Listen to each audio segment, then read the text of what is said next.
नमस्कार, मी रेखाच किचनमध्ये तुम्हा सर्वांचं मनापासून स्वागत करते। आज आपण बघणार आहोत मस्त खमंग खुसखुशीत अशी ही तिळपोळी।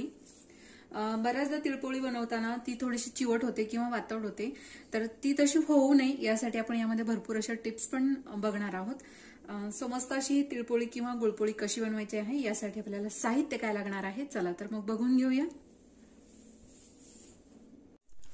सो यासाठी आपल्याला लागणार आहे 1 वाटी तीळ। तर मी इथे गावरान तीळ घेतलेले आहे, तुम्ही कुठलेही तीळ घेऊ शकता।